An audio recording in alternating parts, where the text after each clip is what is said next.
সংবিধান অনুযায়ী এখনও প্রধানমন্ত্রী শেখ হাসিনা, বললেন ব্যারিস্টার ফুয়াদ। এদিকে ছাত্রলীগকে এনসিপিতে যোগ দেওয়ার আহ্বান নাহিদ ইসলামের। ছাত্রলীগের হাতে গণধোলাই খেল নাসিরুদ্দিন পাটোয়ারি। ৭২-এর সংবিধান মোতাবেক তো শেখ হাসিনা এখনো প্রধানমন্ত্রী। শেখ হাসিনা যে পদত্যাগ করে নাই এই কথা বলছে না, আপনারা শুনেন নাই? শেখ হাসিনা বলছে কিনা যে আমি পদত্যাগ করি নাই? চুপ্পু বলছে কিনা যে আমি পদত্যাগপত্র পাই নাই? তাহলে ৭২-এর সংবিধান এবং ২৪-এর ডামি নির্বাচন মোতাবেক এখন পর্যন্ত মাননীয় প্রধানমন্ত্রীকে অবশেষে আওয়ামী লীগের পরিকল্পনা সামনে এলো। দলটির রাজনৈতিক সংকট কাটিয়ে উঠতে যে পরিকল্পনা হাতে নিয়েছিল তা বাস্তবায়ন শুরু করেছে।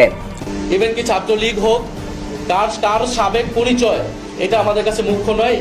আজকে থেকে যখন কেউ এনসিপিতে আসবে, সে এনসিপির সংগঠক, এনসিপির নেতাকর্মী হিসেবে কাজ করবে, এনসিপির আদর্শকে ধারণ করে কাজ করবে। তাহলে কি রাজনীতির মাঠে আবার ফিরছে বাংলাদেশ আওয়ামী লীগ? পর্দার আড়ালে কি শুরু হয়েছে বড় কোনো সমঝোতার খেলা?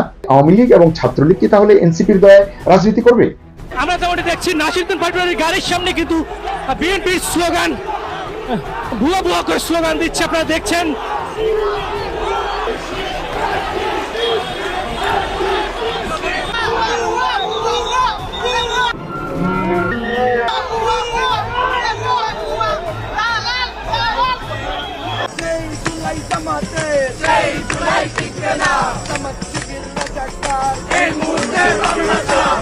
আসসালামু আলাইকুম দর্শক, সিগন্যাল বিডি চ্যানেলের নতুন একটি গুরুত্বপূর্ণ নিউজ ভিডিও নিয়ে আপনাদের মাঝে হাজির হলাম।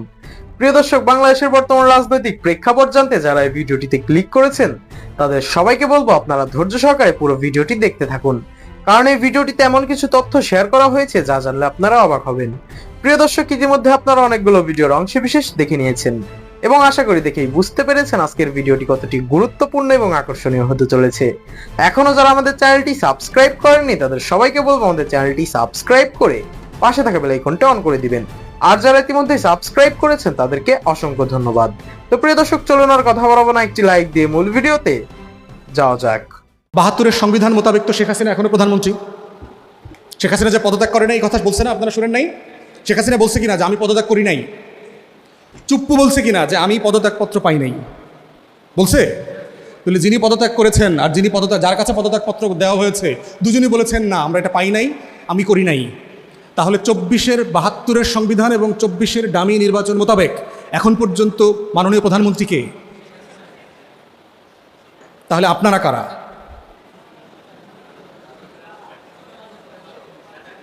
সংসদে যারা বসে আছেন আপনারা কারা? তাহলে অ্যাট এ টাইম কি দুইটা প্রাইম মিনিস্টার, দুইটা পার্লামেন্ট থাকতে পারে একটা রাষ্ট্রে? তাহলে বিএনপি বর্তমান শাসক গোষ্ঠী সংবিধানের নামে আগুন নিয়ে খেলছেন, আপনারা আগুন নিয়ে খেলছেন রীতিমতো। এবং এরকম একটা দিন আসবে, কোনো একদিন খায়রুল হক সিনহা মার্কা প্রধান বিচারপতি যদি পায়, পঞ্চম সংশোধনীর সব কিছু বাতিল করে দিয়েছিল না? জিয়াউর রহমানরে অবৈধভাবে ক্ষমতা দখলকারী বলছিল না? আপনাকেও তারেক রহমান মাননীয় প্রধানমন্ত্রী আপনারাও বলবে যে আপনি অবৈধভাবে ক্ষমতা দখল করছেন, এবং এইটার রাস্তা আপনিই খুলে দিচ্ছেন। ওই যে খাল কাটতেছেন না, খাল কেটে কেটে এই সব কুমির কিন্তু আনতেছেন। একটা জাতিসত্তার তৈরির যেখানে দাড়ি হয় না, মানে সেখানে আমরা সংবিধানে দাঁড়িয়ে দিয়ে দিচ্ছি। আমরা যেমনটি দেখছি নাসিরুদ্দিন পাটোয়ারির গাড়ির সামনে কিন্তু বিএনপির স্লোগান, ভুয়া ভুয়া করে স্লোগান দিচ্ছে, আপনারা দেখছেন।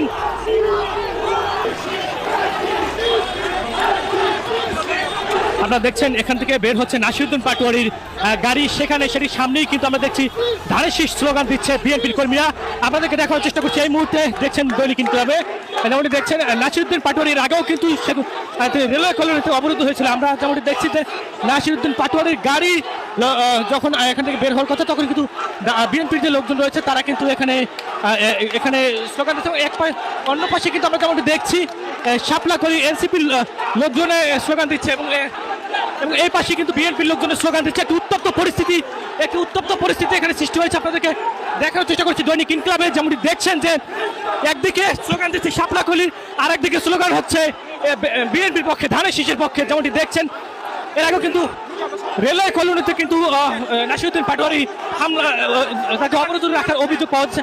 আমরা যেমনটি দেখছি নাসিরুদ্দিন পাটোয়ারির গাড়ির সামনে কিন্তু বিএনপির স্লোগান, ভুয়া ভুয়া করে স্লোগান দিচ্ছে, আপনারা দেখছেন। দেখছেন যে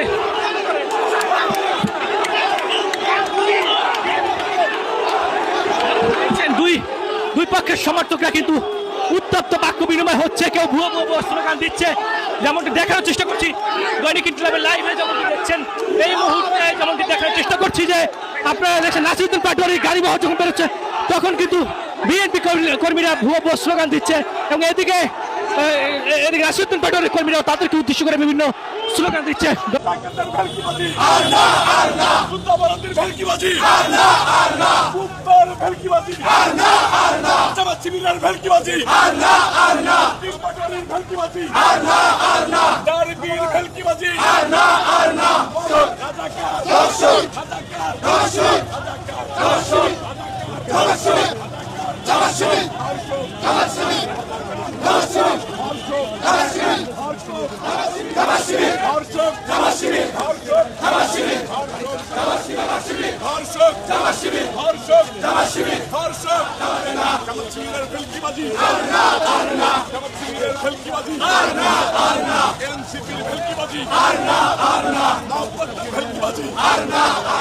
নাসিরউদ্দিন পাটোয়ারির মতো মোহাম্মদ সার্জিস হাসনাত নাহিদ এদের মতো কুলাঙ্গারদের বাংলাদেশে রাজনীতি করবার কোনো অধিকার জামাত ইসলাম, এনসিপি, খেলাফত মজলিস সহ এই 11 দলীয় স্বাধীনতা বিরোধী জোটের নাই নাই নাই। প্রিয় সমাবেশ, আপনারা জানেন একটা ট্যাগ লাগানো হয় দালাল, একটা ট্যাগ লাগানো হয় দোসর, কিন্তু ভাই তোমরা যে 30 লক্ষ প্রাণ নিয়েছিলে, তোমরা কি দালাল না পাকিস্তানের?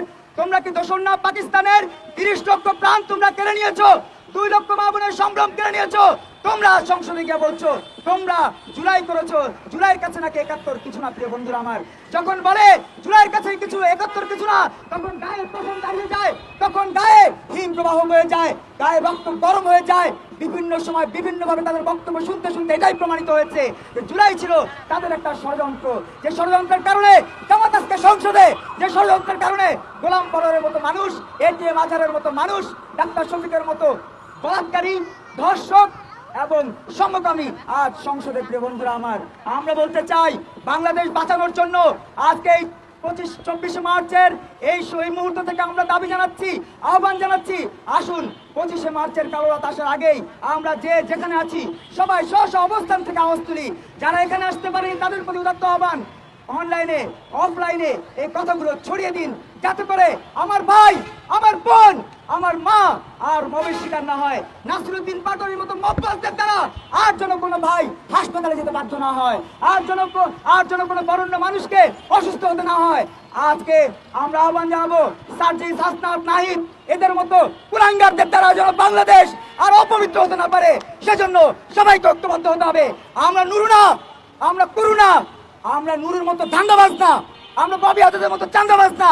আমরা নতুন ধারার রাজনীতি করি, এখানে কোনো ভাগ-বাটোয়ারার ব্যবস্থা নাই, হালুয়া রুটির ব্যবস্থা নাই। আমরা আওয়াজ তুলতে চাই মুক্তিযুদ্ধের পক্ষে। মুক্তিযুদ্ধকে বিক্রি করে দিয়ে সংসদে যাওয়ার পক্ষে আমরা না, মুক্তিযুদ্ধকে বিক্রি করে দিয়ে লাল সবুজের পতাকাকে অপমাননা করার পক্ষে আমরা না।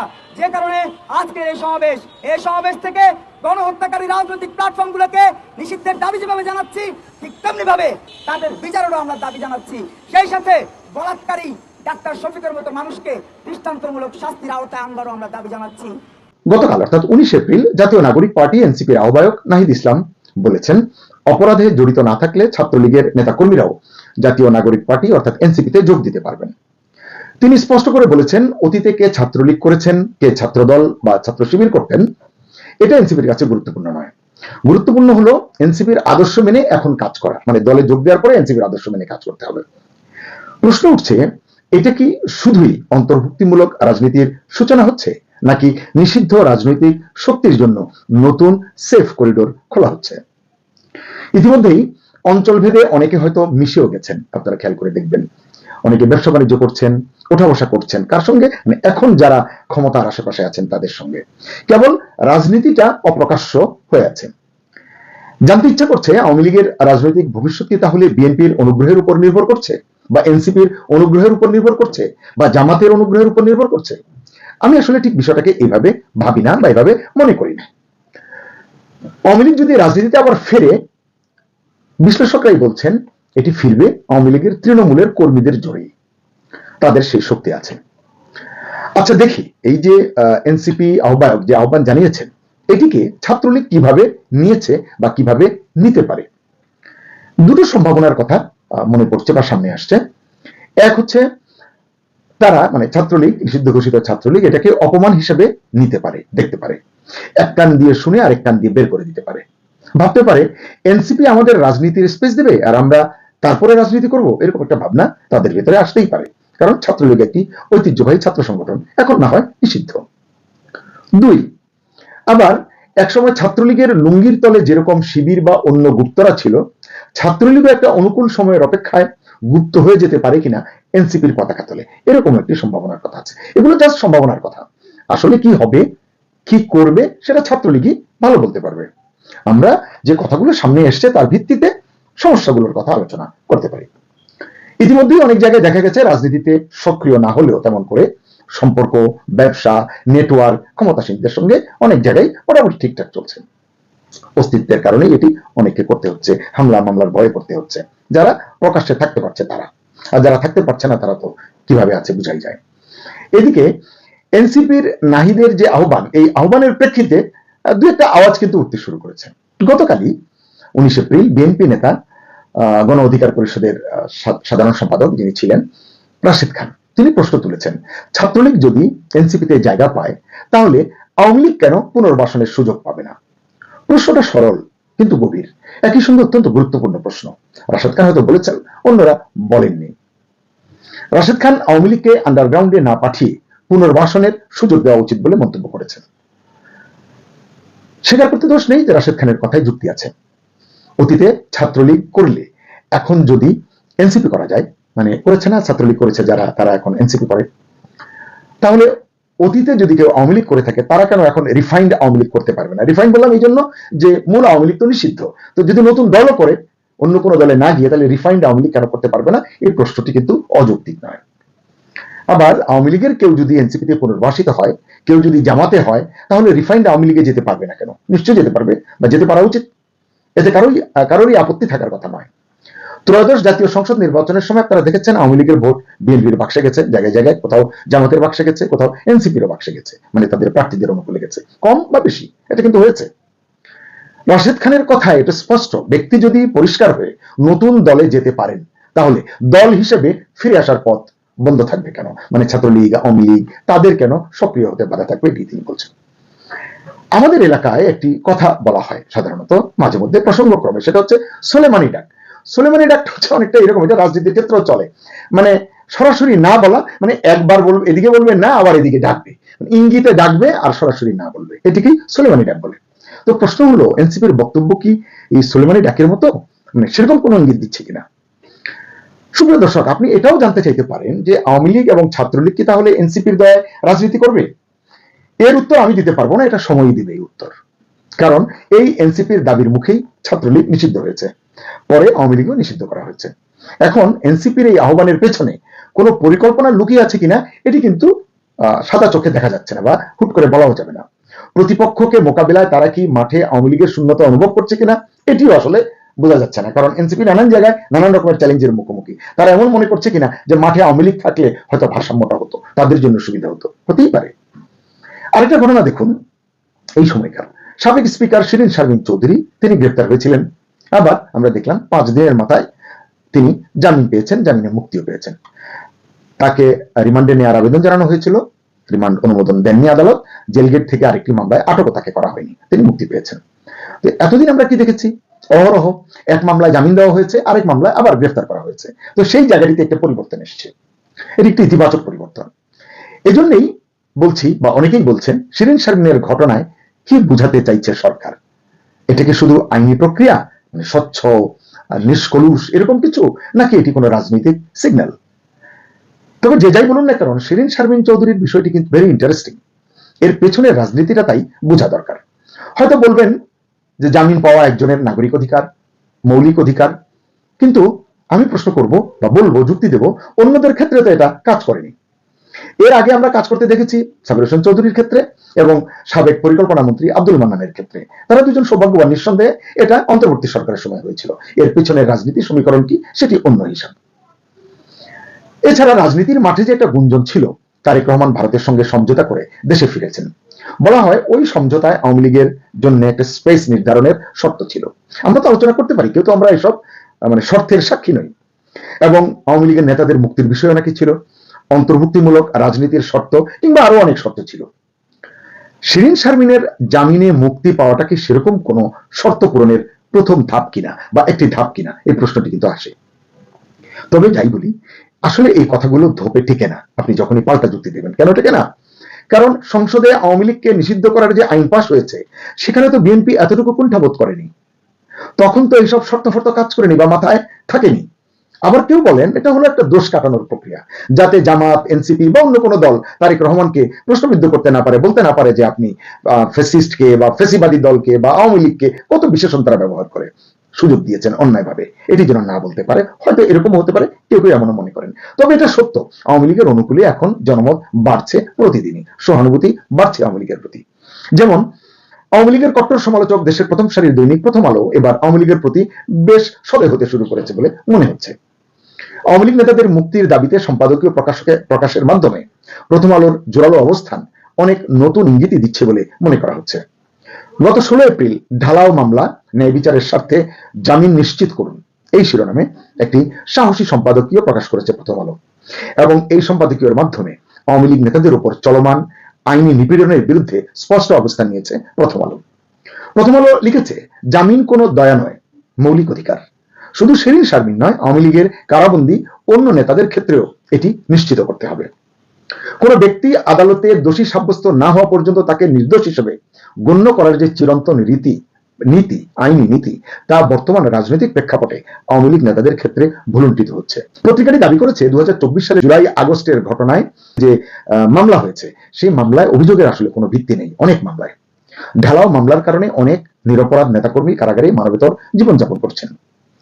বিশ্লেষকরা বলছেন এই প্রথম আলোর এই অবস্থান বদলের কারণে বা সুর বদলের কারণে যে দীর্ঘ 20 মাস পর প্রথম আলোর এই অবস্থান পরিবর্তন আওয়ামী লীগের কারাবন্দী নেতাদের আইনি লড়াইয়ের ক্ষেত্রে নতুন মাত্রা যোগ করবে। নিঃসন্দেহে সম্পাদকীয়তে প্রতিশোধের রাজনীতির পরিবর্তে সমঝোতা এবং আইনের শাসন প্রতিষ্ঠার উপর জোর দেওয়া হয়েছে, যা দেশের বর্তমান অস্থিতিশীল রাজনৈতিক পরিস্থিতিতে একটি গুরুত্বপূর্ণ বার্তা হিসেবে বিবেচিত হচ্ছে। সঙ্গত কারণেই প্রথম আলোর হঠাৎ এই অবস্থান বদল, এটা নিয়ে কথা হচ্ছে।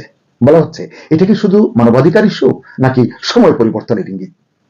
ইতিহাস বলে কোনো বড় দল দীর্ঘদিন এভাবে থাকতে পারে না। মানে আওয়ামী লীগ এখন যেভাবে আছে, এতক্ষণ যে 2-3টি প্রেক্ষাপট নিয়ে আলোচনা করলাম, যে ইস্যুগুলো তুললাম, বিশেষ করে ছাত্রলীগের জন্য এনসিপির দরজা খোলা আহ্বান, প্রথম আলোর সুর বদল, আইনি প্রক্রিয়ার পরিবর্তন, বিএনপি নেতা রাশেদ খানের যুক্তি, সব মিলিয়ে বাংলাদেশের রাজনীতিতে কি নতুন বাঁক বদলের শুরু হচ্ছে? কি মনে হয় আপনাদের? আওয়ামী লীগ কি সত্যি ফিরছে এবং এই ফেরার ক্ষেত্রে এনসিপি পথটি তৈরি করে দিচ্ছে, এমনটি মনে করেন? কিংবা অন্তর্ভুক্তিমূলক যে রাজনীতির প্রত্যাশা সবার, দেশের বিদেশের, বাংলাদেশে কি সেই অন্তর্ভুক্তিমূলক রাজনীতির ডানা মিলছে এবং এনসিপি কি তাতে সত্যি সত্যি ভূমিকা রাখছে, নাকি সবই আসলে সময়ের বুদবুদ, আমাদের বুঝবার ভুল, রাজনীতির পুনর্বিন্যাসের রকম ফের মাত্র? সবই কি পরিকল্পিত সমঝোতা কিংবা নতুন কৌশল? প্রিয় দর্শক, ইতিমধ্যে আপনারা আমাদের পুরো ভিডিওটি দেখেছেন। ভিডিওটি দেখে কি জানলেন এবং বুঝলেন, অবশ্যই আপনাদের মূল্যবান মতামতটি আমাদের কমেন্ট বক্সে জানাতে ভুলবেন না। এখনো যারা আমাদের চ্যানেলটি সাবস্ক্রাইব করেননি, তাদের সবাইকে বলবো আমাদের চ্যানেলটি সাবস্ক্রাইব করে পাশে থাকা বেল আইকনটা অন করে দিবেন, এরকম নিত্য নতুন প্রতিদিন গরম গরম নিউজ আপডেট পেতে। ধন্যবাদ সবাইকে।